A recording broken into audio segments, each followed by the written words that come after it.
Why did Plato censure poetry for children? In his Republic, which is about education, and it starts with justice, but about education generally, Plato, in the 10th book, the last book of the Republic, really says we shouldn't really pursue poetry and so on. Although earlier in Book 3 in particular, he does admit that there is a great good to it.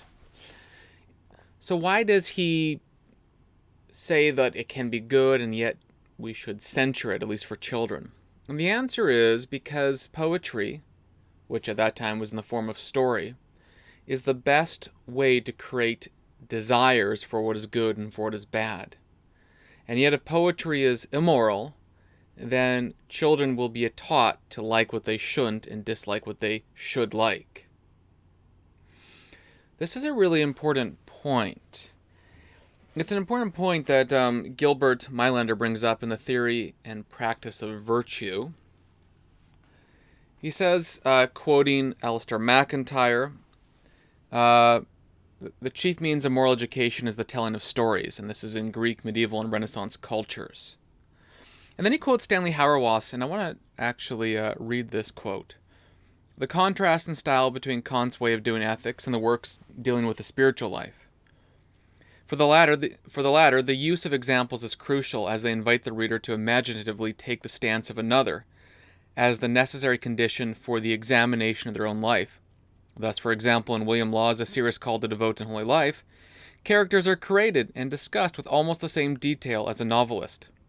Indeed, it may be for that reason that the novel remains our most distinctive and powerful form of moral education.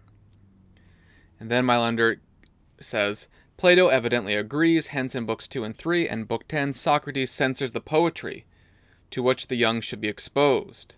The fact that we are likely almost at once to react negatively to his proposal indicates, at the least, how different is our understanding of moral education. But if Plato is correct, if we cannot insert vision into the blind, and if our environment shapes our perceptions and judgments of the good, or of goodness, one whose vision of the good is not properly shaped in childhood may never come to see, except perhaps by divine dispensation. Telling stories transmits, he goes on, images and examples of moral virtue, and we begin to it begins to shape our character. Okay, here's why this gets really, really important. You think about what it actually means to educate someone, what it means to raise children, what it means to raise little boys and girls, and so on. And if we are giving our kids, let's say, TV shows that are like 25-minute episodes, little stories in them, kids' books, whatever it is, whatever media that we're being exposed to, if it is in the story form, which invariably they are, then we are actually this is moral formation. This is forming what is good, what is bad, what you should like, what you should not like. The TV show Bluey, for example, maybe is good overall, and yet at the same time, when we're giving it to children, it is shaping what they think is good, how family life should look, how games should look, how life should look, how we should talk to our siblings. I mean, it's funny, like even I remember as a kid watching TV shows and all the social expectations in them, and you begin to transfer that to real life. You think that's how you interact with people, that's how you interact with boys and girls, etc. Well, the same thing's true of literature, it just depends on the media that we're into at the moment. This ties very closely to what C.S. Lewis said in The Abolition of Man. He said that we're training, in modern education, we're not training men to have chests. And by chest he meant heart, and by heart he meant we're not training people to desire good things and to dislike bad things. And I think today in 2024, as I record this, the same is true. We're training people primarily to use technique, training people how to get things done, how to be successful in trade, successful in business, successful in some technical application of medicine, say.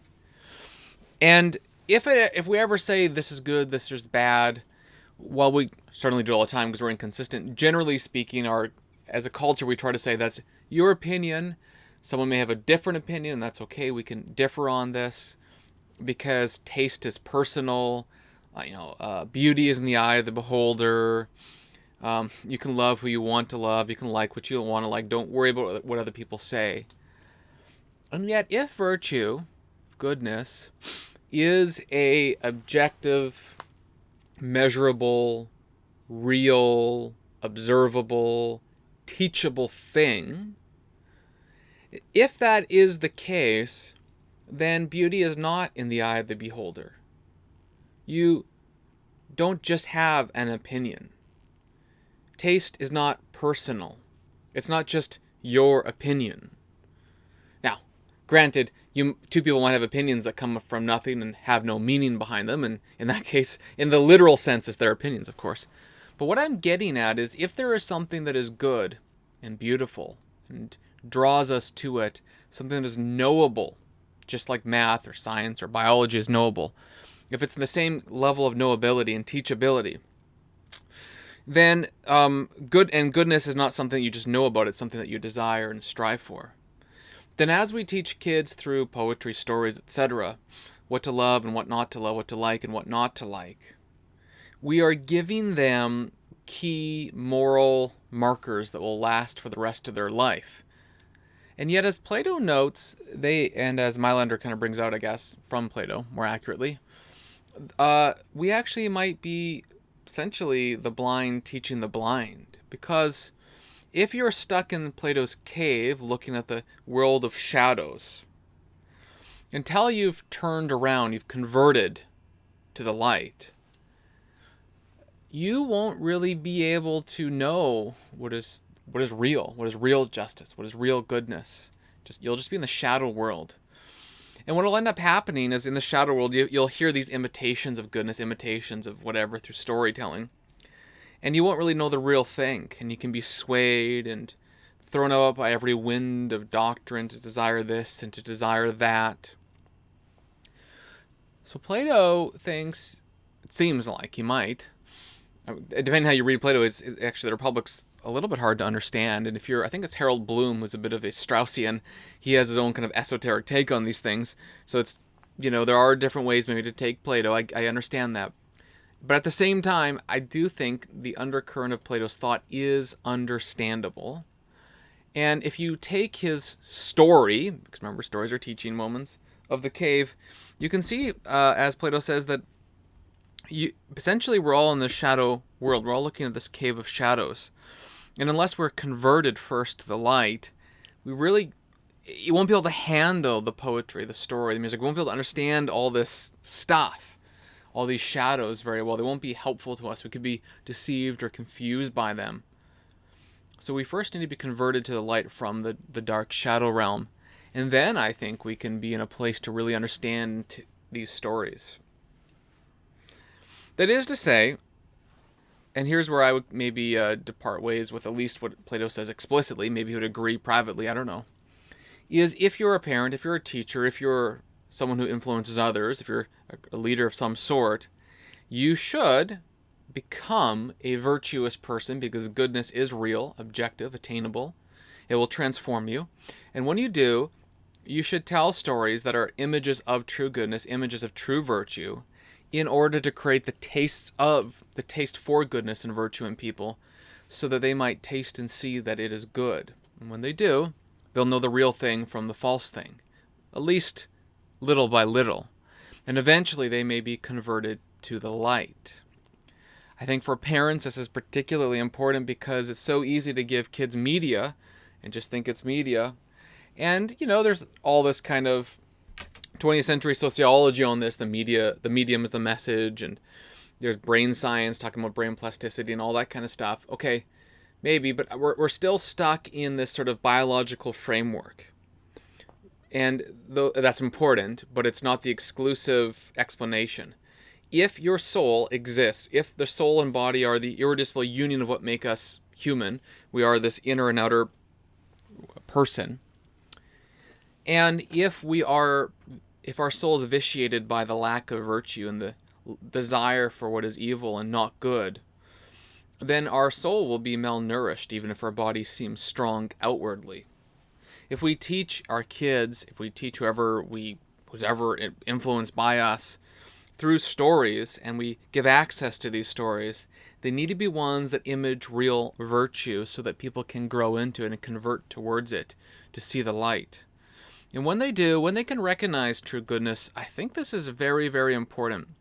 If you're a religious person like I am, you believe in God who is alone good, as Jesus says. And if he's alone good and people have learned what is good from evil, they've discerned it, then at that point, it'll be very clear to see that we don't have this sort of essential goodness in us. It's outside of us. It's observable, partially attainable. But when we get little tastes of it, we'll actually be getting a taste of what we know we should have more of. It'll create this sort of appetite. And by contrast, we'll see our insufficiency. Christians call this sin, evil, etc. And this will put us into a place where we will know that we want to turn away from this sort of shadowy existence towards the light. And that light, according to Christians, is Jesus Christ, the Son of the Eternal Father. He's the light of the world who illumines every single human being through the light of nature by creation, and then particularly illumines people by the love of the Holy Spirit, who is bestowed upon those who are both body and soul to make them spiritual people. That might not be your perspective yet, but you can at least agree that stories are moral teachers, and it might be wise to censor poetry, stories, etc. Censor some for the sake of educating children in what is good and right and beautiful before exposing them to maybe a more broad variety of media. I think this seems to be a wise thing to do, and not just for children, but for all people.